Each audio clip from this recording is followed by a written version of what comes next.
The master wept. His cries filled the little room that he had shut himself in. No one knew why, and no one had thought to ask him.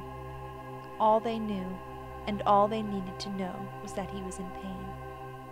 It wasn't a physical pain, a pain that could possibly be ignored.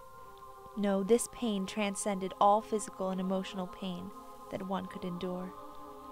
Only the master could be in this much pain. Loud cries erupted from the room as he recalled the fear and the cries for mercy from his daughter, his creation. He felt the pain of the knife that took away her innocence, each thrust cutting deep into her soul, wounds that would never fully go away, never fully heal.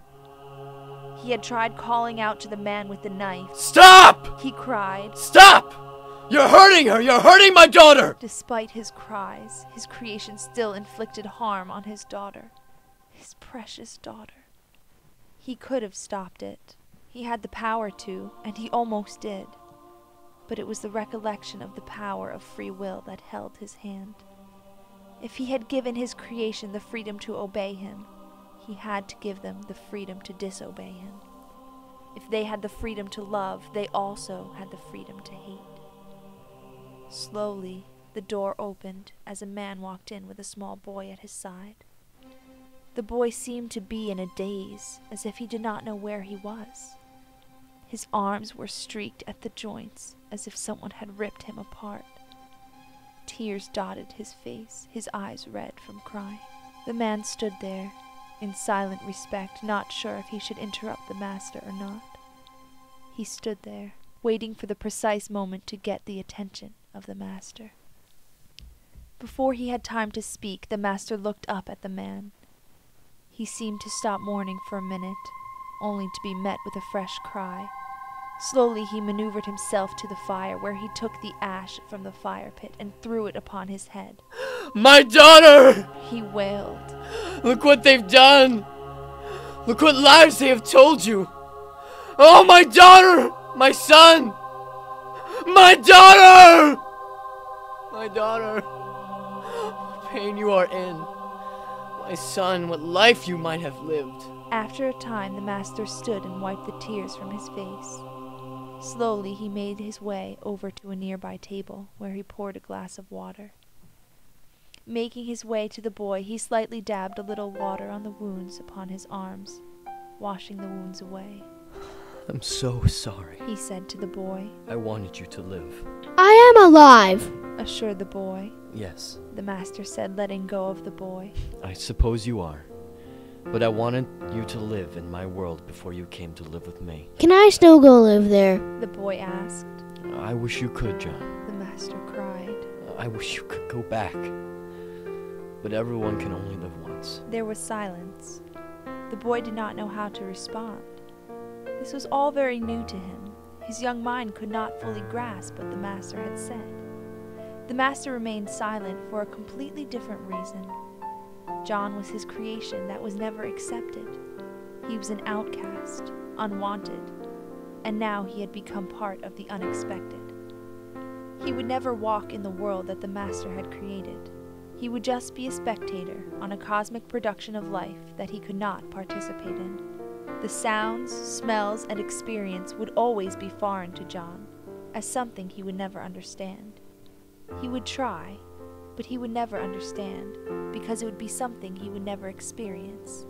John would never have the opportunity to live in that environment. "I had so many good things for you to do," the master lamented. "Like what?" asked John. "I'll show you," the master said, getting up and taking his hand. They were transported to a small bedroom. The walls were covered with pictures of baseball players, specifically number 37, John's favorite player. The covers on his bed was a tribute to his favorite team. Not even the lampshade was negligent of the baseball theme. A young boy, not much older than John, was about to go to sleep. Beside him was a woman sitting on his bed. "I know there's something bothering you." The boy looked down. "Did something happen at school?" she asked. The boy looked up. "Mom," he asked. "why don't I have a dad?" His mom shifted uncomfortably. A dad?" she asked.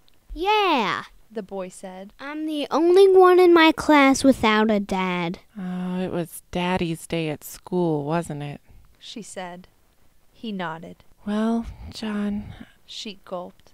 you are very special. You get to have a grandpa and a grandma living with you instead of a dad. Not everyone gets to have that. The boy didn't look like he believed her, but accepted her word anyway.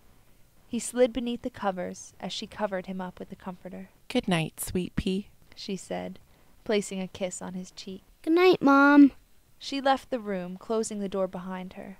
The master and John stayed still as the little boy got up and slid out to sit by the steps to listen to what the adults were talking about. I think you should tell him. Stated Grandpa. It's not good for a young boy to wonder about his father. He's only 7, James, Replied Grandma. and your daughter's son. You respect her wishes. If she doesn't want him to know, he shouldn't know. You think I should tell him? John's mother said. I think so. Said Grandpa. It doesn't matter how he came into the world.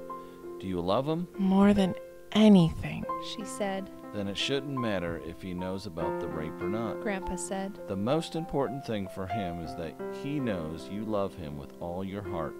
I just don't want him to blame himself for what happened to me. John's mom said. We understand that, honey, Grandma said. but your father's right about one thing. If you love him, it shouldn't matter if he knows or not. The most important thing is that he knows you love him. I don't want to bring it up again, Mommy. Cried John's mother. I know, honey. Grandma said. I know. Why can't he just know that I love him? She sniffled. He's a small boy. Grandpa said. He's going to be curious why he's not like any of the other kids in his school. The boy had heard enough. He did not know what the word rape was, but from the sound of things it did not seem like a good word. So the boy did the only thing that he knew to do, hop into bed and go to sleep. She seems real sad. John said. She would not be sad because of you. The master said. She would have loved you with all of her heart. It's just the way you came into the world was very painful for her. Oh! John said, watching as the room faded into the distance.